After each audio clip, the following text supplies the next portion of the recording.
Ça prend beaucoup de préparation, beaucoup de reconnaissance, mais avant de faire tout ça, il faut avoir notre scope. Donc, ça fonctionne comme dans le monde de la gestion de projet. Donc, il y a une réunion qu'on appelle un kick-off meeting. Donc, ça augmente la chance de réussite là, de ton pen test. Donc, à l'intérieur, l'agenda d'une telle rencontre doit ressembler à ceci. Donc, la présentation de l'entreprise ou du client ou du prestataire. Donc, cette partie-là, vous allez l'éviter quand vous travaillez dans une organisation qui a déjà un red team dedans. Sinon, ben, c'est toujours bien de savoir un peu qu'est-ce qu'ils font dans la vie. Donc, une discussion autour des objectifs et c'est quoi les attentes là, par rapport à notre pen test. La discussion autour du périmètre du test, donc c'est très important. Ça va être à l'examen. Donc, le périmètre, là, c'est un des trucs les plus importants avec l'objectif là, avant la préparation, parce que ça va vraiment vous mettre une scope sur où est-ce que vous ne pouvez pas aller, donc ce qui risque de briser les choses et avoir des poursuites. Ensuite, la présentation de la démarche, discussion sur le planning et le budget.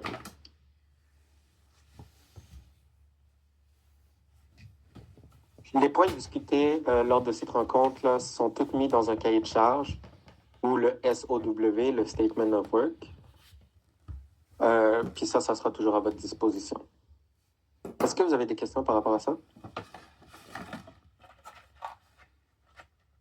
Non, ça va. Ouais, non, pas de questions. Non, ça va, C'est cool. cool.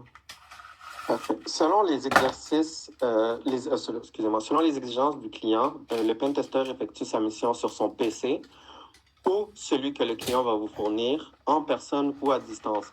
Exemple, Desjardins, ils fournissent tous des PC, Banque nationale aussi, comment ça s'appelle, Hydro-Québec, c'est la même affaire. Mais quand vous travaillez pour une compagnie privée, souvent vous allez utiliser votre propre PC ou un qui vont vous fournir. Vous allez être là en personne ou en distance, ça c'est facile. Dans tous les cas, une préparation de l'environnement est primordiale. Donc, avoir différentes machines sous la main, donc une machine Windows, Linux, Mac ou Android pour tester différentes plateformes. Installer et configurer une distribution orientée Pentest, donc soit Kali, soit PirotOS. Installer les outils utiles, s'y familiariser et prendre conscience de leurs limites. Donc, ils ne font pas tout n'importe quoi. Donc, il faut savoir où vont leurs limites. Brancher et tester les équipements réseau, radio et Ethernet. Utiliser autant que possible des environnements virtuels. Comme ça, vous n'allez pas en fait mélanger vos données personnelles avec celui du client. Effectuer des sauvegardes régulières et prendre des précautions pour rester le plus discret, anonyme possible selon le type de pentest, sauf si le client demande de notifier son adresse IP publique ou privée, selon si vous êtes à l'interne. Est-ce que vous avez des questions par rapport à ça? Oui. Je voulais savoir, quand ils disent différentes machines sous la main, là, ce sont des machines VM. physiques? Non, des non. VM? Ouais. OK, puis une VM macOS, on est capable d'installer... Vous allez pouvoir trouver des images, mais c'est pas, macOS, là, c'est pas nécessaire. Là. Ça fait partie de la liste, mais c'est rare que les entreprises vont avoir des macOS. Moi, quand je suis parti de Desjardins, là, la gestion a commencé à rentrer des macOS, puis je suis parti au moment que ça a commencé à devenir des problèmes. Mm-hmm.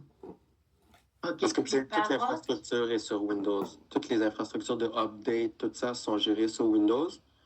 Puis Mac, c'est un peu fermé, donc on ne peut pas faire ce qu'on veut avec. Donc, c'est très difficile, exemple, scanner les postes ou avoir des renseignements sur les logs. Mm-hmm. OK.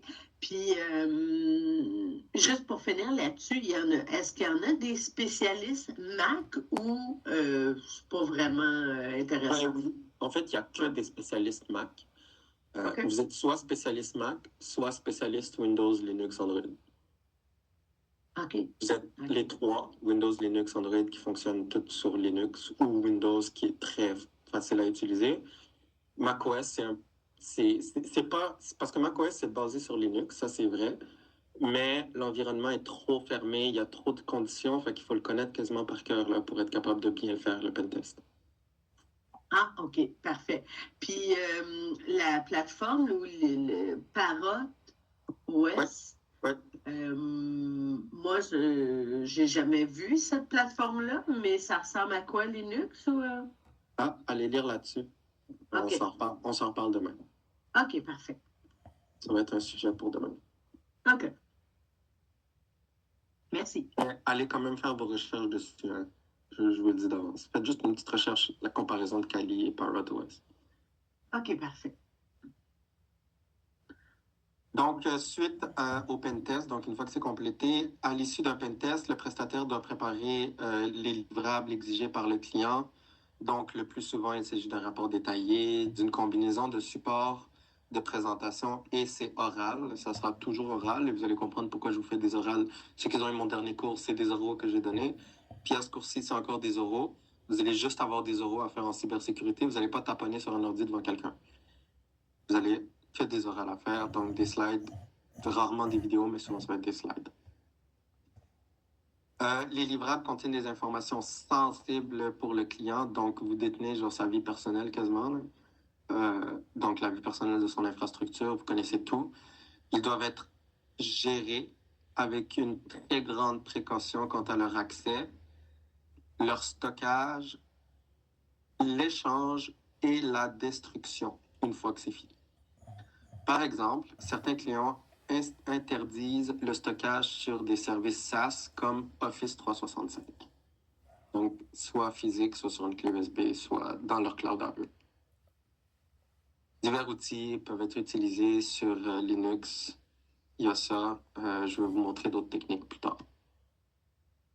Est-ce que vous avez des questions par rapport à ça? Ça, c'est à lire et à relire et à relire et à relire 1 milliard de fois, autant de fois que vous avez besoin, parce que ça va être à l'examen et ça va être à l'examen jusqu'à la fin de la session. Dans toutes les places que j'ai l'occasion de vous mettre ça en pleine face, c'est très important. C'est un mot d'ordre que je vous donne. Les données des clients, le stockage, l'échange et la destruction doivent être extrêmement faites avec beaucoup de précautions. C'est bon? Oui. Vous allez aussi avoir une réunion de clôture, donc le closing meeting. C'est autant important que la réunion de lancement parce que c'est là que vous donnez en fait le jus à votre client. Donc, elle est l'occasion de privilégier pour valoriser le travail effectué par le prestataire. Ce dernier présente une synthèse générale et technique du travail. Donc, vous allez voir là, quand vous allez remettre un rapport à la gestion, vous allez remettre deux types de rapports. Un rapport extrêmement technique que eux vont donner à leurs équipes techniques qu'eux ne comprennent absolument pas. Et vous avez un rapport que vous allez remettre à la direction, donc qui est beaucoup plus, qui explique beaucoup plus que du technique. Et vous allez avoir une analyse de risque qui est associée à ça. Donc, l'analyse de risque, comment ça se fait là? Donc, ça va être souvent selon la facilité d'exploitation. Donc, ce qui est plus facile d'exploitation, ce qui est plus facile d'accessible, souvent va avoir un risque plus élevé que l'autre. Donc, les résultats de cette analyse de risque déclenchent un processus de gestion de risque chez le client, un calendrier de traitement des risques cyber effectué. Est-ce que vous avez des questions par rapport à ça?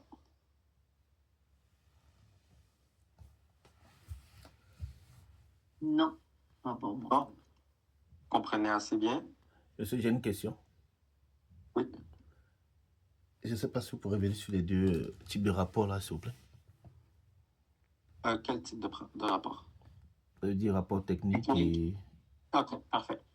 Donc, je vais vous les montrer un peu plus tard, c'est quoi la différence entre les deux rapports. Mais le rapport technique, il y aura, exemple, des captures d'écran. Vous allez faire la même chose. Il y aura des captures d'écran de vos résultats. Il y aura des lignes de code. Il y aura plein de trucs techniques plus informatiques pour les personnes, en fait, qui vont devoir réparer qu'est-ce que vous avez trouvé. Parce qu'ils doivent comprendre plus en détail comment vous avez procédé à l'attaque pour la réparer. Tandis que la direction, elle connaît rien de technique. La seule chose qu'elle veut, c'est savoir c'est quoi que j'ai dans mon système. Là, tu vas dire, ben, j'ai trouvé 3 vulnérabilités critiques, 2 médiums, puis une faible. Et il t'explique un peu qu'est-ce que tu as trouvé, mais d'une façon pour vulgariser ça. Ok. Est-ce que tu comprends un peu mieux? C'est beaucoup trop clair. Merci. Merci. Oui, je pense que j'avais quelqu'un d'autre. Oui, rappelle. Ouais, mais ça n'a pas directement rapport, mais je me demandais, est-ce que vous connaissez un cas où est-ce que, je sais que c'est pas nécessairement dans l'intérêt de la compagnie parce que si quelqu'un trouve une faille, il pourra probablement trouver une autre, mais est-ce que c'est déjà arrivé que quelqu'un décède une bug bounty, quelqu'un a reporté le bug, ils l'ont fixe, mais ils l'ont pas payé?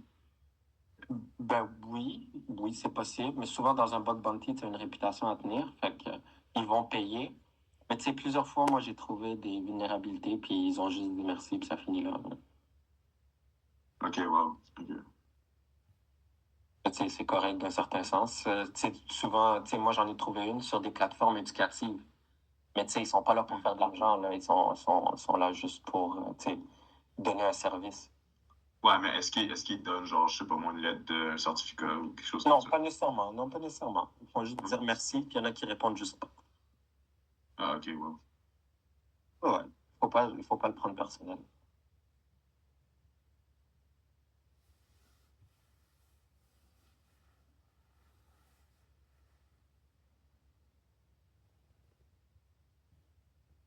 Parfait. Donc, vous avez un petit travail à faire.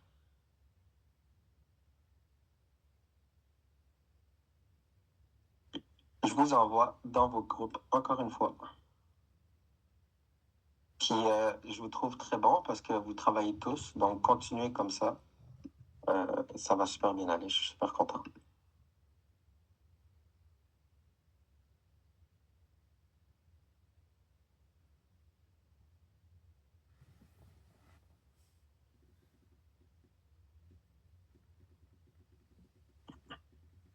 Je vais vous l'annoncer tout de suite, là, à partir du prochain cours demain. Je vous le répète, vous avez un quiz. Mais côté positif à ça, c'est que vous allez commencer demain la reconnaissance. Ah, c'est nice, ça. Plus de pratique, moins de théorie. Ouais, on va y aller comme ça.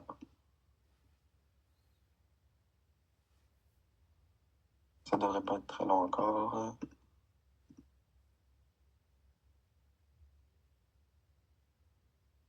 Yacine, Oui, je vais mettre un lien ben, pour ceux qui, qui sont abonnés à Medium, là, c'est les top 5 pour les bug bounty, en fait, quoi faire, quoi pas faire, puis c'est vraiment intéressant. Veux-tu que je te l'envoie avant? oui, oui, oui. Ok, parfait. Ok, parfait.